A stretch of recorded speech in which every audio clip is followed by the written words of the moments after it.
बच्चों, practice set 5 में आपका स्वागत है। ये समस्त क्वेश्चंस प्राचीन भारतीय इतिहास के महत्वपूर्ण क्वेश्चन हैं जो आपके लिए लाभदायक होंगे और भविष्य में किसी भी परीक्षा के लिए अत्यधिक महत्वपूर्ण हैं। तो आइए हम लोग शुरुआत करते हैं पहले क्वेश्चन की। पहला क्वेश्चन कह रहा है कि वेनसांग को नालंदा में कौन सा नाम दिया गया था? धर्मरक्षित, मोक्षदेव, सत्यमित्र, प्रज्ञादेव। तो इसका आंसर पहले से ही लगा हुआ है, जैसे कि आप दिख रहा होगा आपको। तो ये मोक्षदेव हैं। अब हमारे सामने दूसरा क्वेश्चन है, निम्नलिखित में से कौन एक अश्वशास्त्र के एक आचार्य के रूप में विख्यात है? अश्वशास्त्र मतलब घोड़े की चिकित्सा के लिए कौन विख्यात थे? अश्विन, पालकाप, शालिहोत्र, यास्क। ये चार विकल्प हैं, आपने अब तक कर लिया होगा। तो देखिए, पालकाप, इनका जो लिटरेचर है वो है हस्ती आयुर्वेद। हस्ती आयुर्वेद इनकी किताब है और ये हाथी की चिकित्सा के लिए जाने जाते हैं, जबकि शालिहोत्र की किताब अश्वशास्त्र है और प्रश्न के अनुसार सी विकल्प ही सही है। अब हमारे सामने तीसरा क्वेश्चन आ रहा है कि कालिदास के अतिरिक्त निम्नलिखित में से किन अन्य संस्कृत कवियों का अभिलेखों में उल्लेख हुआ है? एक भारवी है, 2 कुब्जा, 3 माघ, 4 विशाख दत्त। कूट में से सही उत्तर को चुनना है। ए विकल्प है केवल 1, बी है 1 और 2, सी 2 और 3 होना चाहिए था, यहाँ 12 लिख उठा है, इसके लिए क्षमा चाहूँगा। 2 और 3, डी है 2, 3 और 4। तो इसका आंसर आएगा भारवी और कुब्जा। 1 और 2 मतलब यह विकल्प सही हुआ। अब हम लोग आगे चल रहे हैं चौथे क्वेश्चन के लिए। चौथा क्वेश्चन है, सातवाहनों को आंध्रभृत्य कहकर भी संबोधित किया गया। मनुस्मृति में, महाभाष्य में, मृच्छकटिकम में, पुराणों में। आपने कर लिया होगा। अब हम आपको इसका आंसर बता देते हैं। तो आप याद रखिएगा, मत्स्य पुराण या पुराणों में ही, ठीक है, इन्हें आंध्रभृत्य या आंध्र जाति कहा गया है। भारत में सबसे प्राचीन उपलब्ध जीवनी कौन सी है? हर्षचरित्र, रघुवंश, तिरुकुराल, विक्रमांक देव चरित्र। तो इसका आंसर हम बताते हैं, हर्षचरित्र है। बाणभट्ट की हर्षचरित्र यह प्राचीन उपलब्ध जीवनी है, मतलब बायोग्राफी है ये। छठा क्वेश्चन है, महापरिनिर्वाण सूत्र किस निकाय का भाग है? मध्यम निकाय, अंगुत्तर निकाय, दिग्ग निकाय, खुद्दक निकाय। तो छठे का आंसर है सी, दिग्ग निकाय का भाग है। निम्नलिखित में से किस स्थान से आहत सिक्कों का प्राचीनतम ढेर प्राप्त होता है? पहला विकल्प दिया गया है पथरहा बिहार, बी है गोरखपुर, सी अमरावती, डी कोयम्बटूर।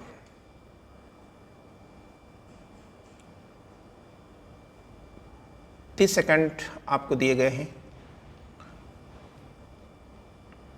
और अब समय खत्म हुआ आपका, और आप याद रखिएगा कि अमरावती इसका आंसर है। अब हम लोग 8वां क्वेश्चन देखते हैं कि 8वां क्वेश्चन क्या है। 8वां क्वेश्चन है, त्रिभाषा युक्त सिक्के प्रचलित करने वाला शासक था? यूक्रिटाइडिस, मिनांडर, नहपान, उपरोक्त में से कोई नहीं। त्रिभाषा का मतलब आप समझ ही रहे हैं, 3 भाषाओं से युक्त सिक्के जारी करने वाला पहला मतलब शासक कौन था?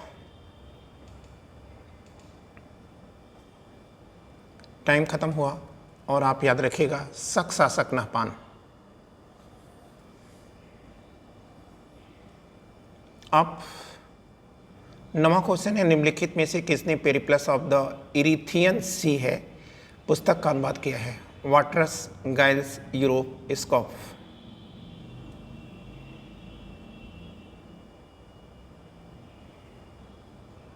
आपका समय समाप्त हो रहा है और इसका आंसर आप याद रखिएगा, स्कॉफ है।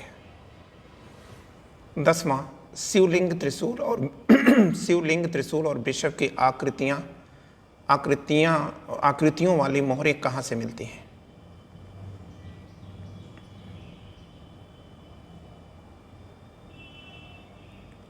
अब इसका आंसर जानिए आप। ये भीटा से मिलता है, मतलब सी विकल्प इसका सही है। 11वां क्वेश्चन देखते हैं हम लोग। निम्नलिखित अभिलेखों में से किस पर शक संवत और कली संवत दोनों में तिथि अंकित है? जूनागढ़ अभिलेख, इलाहाबाद स्तंभ लेख, ऐहोल अभिलेख, बेसनगर अभिलेख।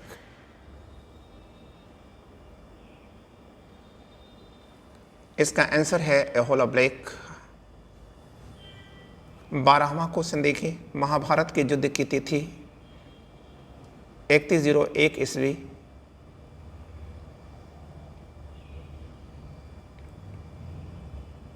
की तिथि का उल्लेख किस अभिलेख में है? मतलब 3101 ईसा पूर्व होना चाहिए था, ये पूर्व होना चाहिए था, ये थोड़ा मिस प्रिंटिंग हो गई है। पूर्व की तिथि का उल्लेख किस अभिलेख में है?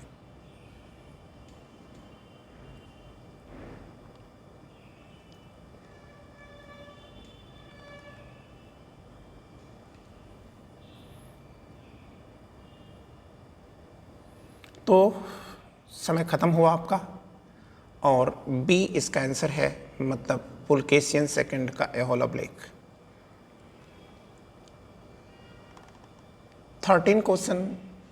सर्वप्रथम नॉर्दर्न ब्लैक पॉलिश्ड वेयर या NBPW जो मृदभांड हैं वे किस स्थान से प्राप्त होते हैं?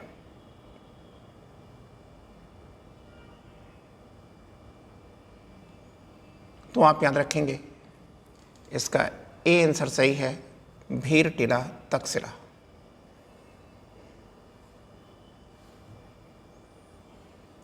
चौदहवां क्वेश्चन देखते हैं हम लोग। तो 14वां क्वेश्चन क्या दे रहा है? 14वां क्वेश्चन है, निम्नलिखित में से किन रानियों ने सिक्के चलाए हैं? कुबेरनागा, दिद्धा, सोमल देवी, सुगंधा देवी। नीचे दिए कूट से सही उत्तर को चुनिए।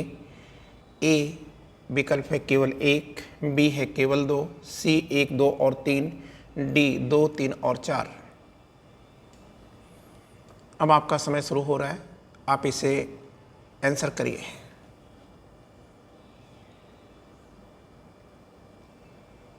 कुबेरनागा को छोड़ करके तीनों महिलाओं ने सिक्के जारी किया है, इसका मतलब यह है कि डी विकल्प सही है। 15, निम्नलिखित में कौन प्राचीनतम ताम्र पत्रलेख है? दामोदर ताम्रपत्र ताम्रलेख, पहाड़पुर ताम्रलेख, सोगौरा अभिलेख, उपरोक्त में से कोई नहीं।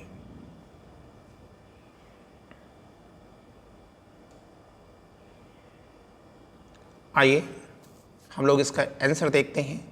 चंद्रगुप्त मौर्य का सोगौरा अभिलेख। आप 16 क्वेश्चन देखते हैं। निम्नलिखित में कौन सा युग में सुमेलित नहीं है? प्लूटार्क, लाइफ ऑफ अलेक्जेंडर, ये तो है ही है या नहीं है? आप पहले तो आप करिए। Plutarch, life of Alexander, Megasthenes की इंडिका, प्लिनी की नेचुरल हिस्ट्री, स्ट्रेबो की एनालिसिस।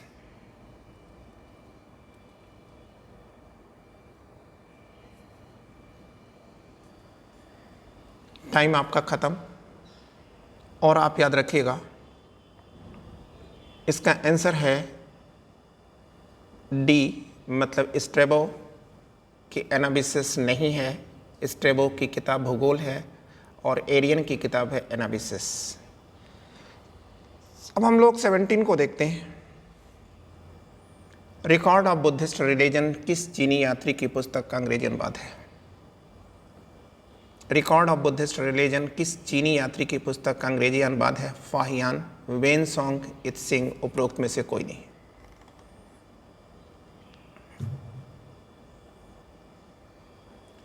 आंसर सुनिए आप, सी इसका आंसर सही है। मतलब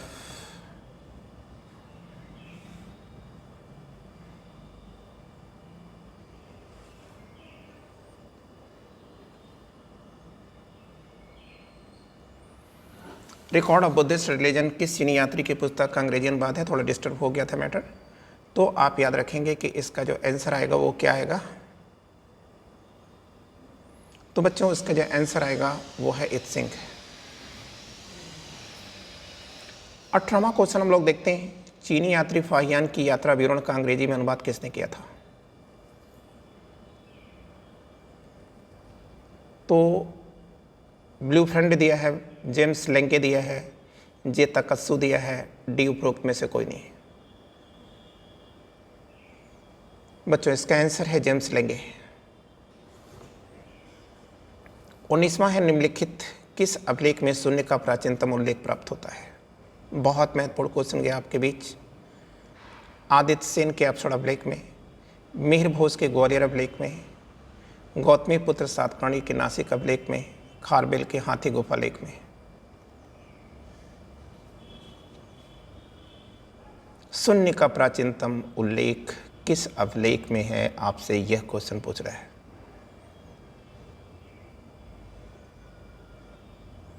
तो इसका आंसर है बी, मिहिर भोज का ग्वालियर अभिलेख। आगे हम लोग चल रहे हैं 20 क्वेश्चन के लिए। रामचरित शीर्षक ग्रंथ किसने लिखा था? वाल्मीकि, कंबन, संध्याकर नंदी, तुलसीदास।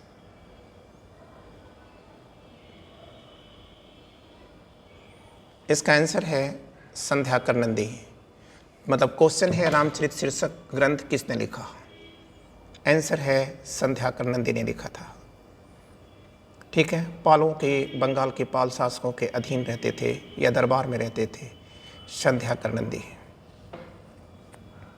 ठीक है, अब हम लोग चलते हैं संस्कृत पुराण एवं भगवद गीता का अध्ययन करने वाला प्रथम मुसलमान था। मतलब संस्कृत को भी, पुराण को भी एवं भगवद गीता को भी पढ़ने वाला प्रथम मुसलमान था। अल-बरूनी, अल-मसूदी, सुलेमान, उपरोक्त में से कोई नहीं।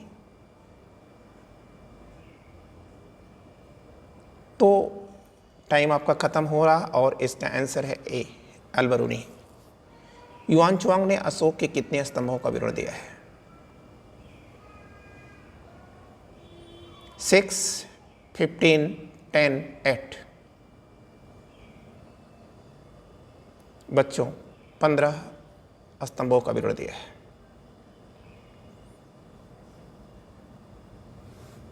मंदसौर प्रशस्ति की रचना किसने की थी? हरिसेन, वीरसेन, बाणभट्ट, वत्सभट्टी।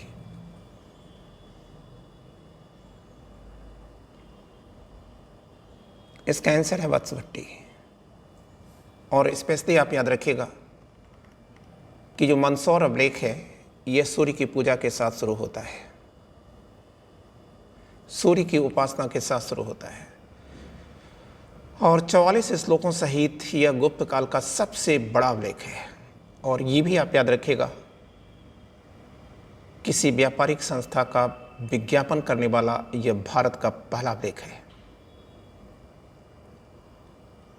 किसी भी व्यापारिक संस्था या श्रेणी का उल्लेख के विज्ञापन का उल्लेख करने वाला यह पहला अभिलेख माना जाता है। ठीक है, 24वां है, चक्रधारी बिछड़ों की आकृति उत्कीर्ण है। चंद्रगुप्त द्वितीय के सिक्कों पर, हर्ष के सिक्कों पर, कनिष्क फर्स्ट के सिक्कों पर, स्कंदगुप्त के सिक्कों पर।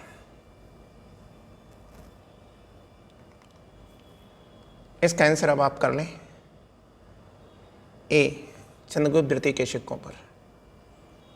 25 आप देखिए, मजरूल ज़हाब का लेखक कौन था?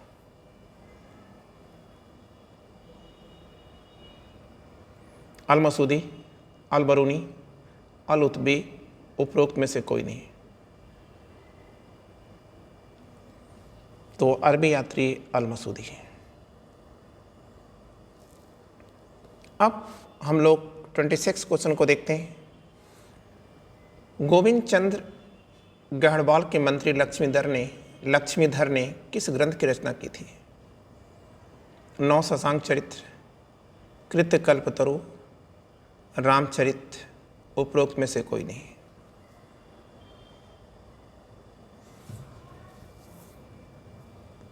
बच्चों, इसका आंसर बी है, कृत्यकल्पतरु। अब 27 क्वेश्चन है। पुलकेशियन सेकंड का एहोल अभिलेख स्थित है आंध्र प्रदेश में, कर्नाटक में, महाराष्ट्र में और तमिलनाडु में। तो आप याद रखेंगे, इसका आंसर है बी, कर्नाटक में है। 28 किस अभिलेख में हर्ष की गज सेना का उल्लेख है?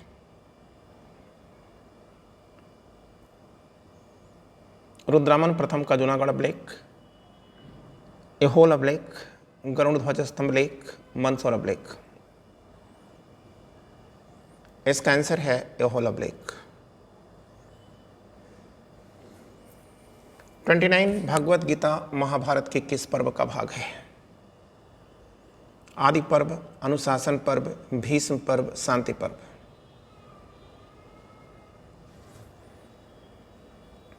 तो बच्चों, इसका आंसर है भीष्म पर्व या सी। 30वां है, काव्यालंकार का लेखक कौन है? कालिदास, अमर सिंह, सुबंधु, वामन।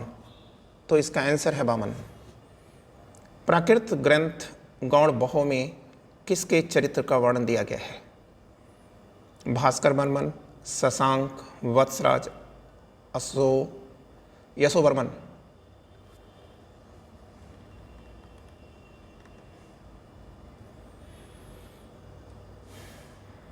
तो बच्चों, आइए इसका आंसर करते हैं।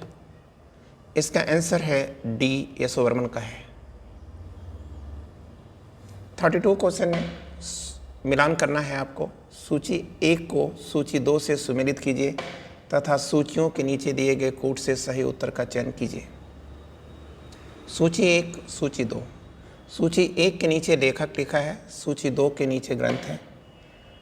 तो लेखक शूद्रक के सामने 1 लिखा गया बृहत कथा, बिलहण, विक्रमांक देव चरित्र, महेंद्र वर्मन प्रथम, मृच्छकटिकम, डी गुड़ाढ़, और गुड़ाढ़ के सामने लिखा है मत विलास प्रशन।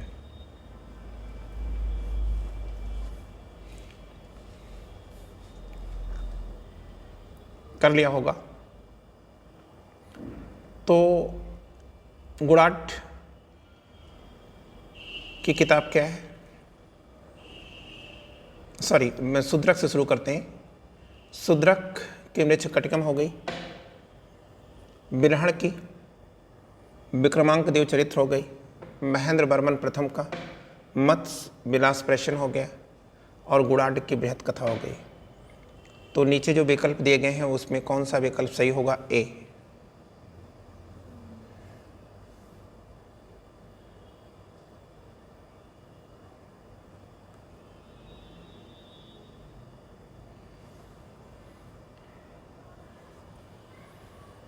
ठीक, अब हम लोग आगे चल रहे हैं।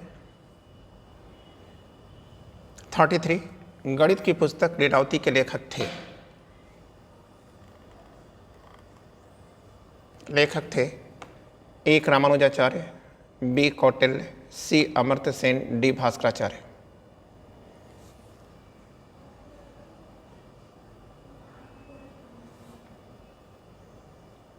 तो इसका आंसर हो गया भास्कराचार्य। 34 महायान जैन विद्वान हेमचंद्र किसके दरबार में रहते थे? अमोघ वर्ष, कुमारपाल, अड़ोराज, विद्याधर।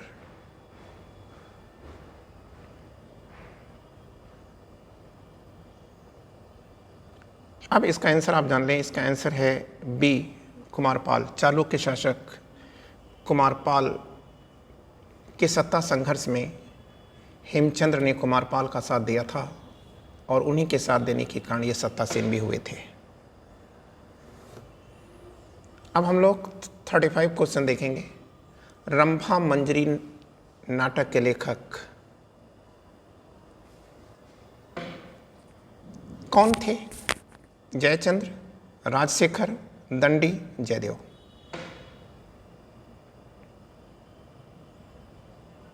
तो बच्चों जो इसका आंसर आएगा वह जयचंद्र आएगा, मतलब ए विकल्प इसका सही है, जयचंद्र। निम्न में कौन प्रस्थान त्रयी में सम्मिलित नहीं है? मनुस्मृति, भगवत गीता, ब्रह्मसूत्र, उपनिषद। तो हमको जानना होगा कि प्रस्थान त्रयी में 3 किताबें आती हैं, भगवत गीता, उपनिषद, ब्रह्मसूत्र, मतलब मनुस्मृति नहीं आती। 37 कह रहा है कि जलकर मतलब वाटर टैक्स का साक्ष्य किसके अभिलेख में मिलता है? प्रतिहारों, गढ़वालों, चालुक्यों, राष्ट्रकूटों। इसका आंसर है बी, गढ़वालों पर मिलता है। और आज इतना ही, फिर हम लोग अगला क्वेश्चन सॉल्व करने के लिए अगले प्रैक्टिस सेट को लेकर आएंगे। थैंक यू बच्चों, wishing you all the luck.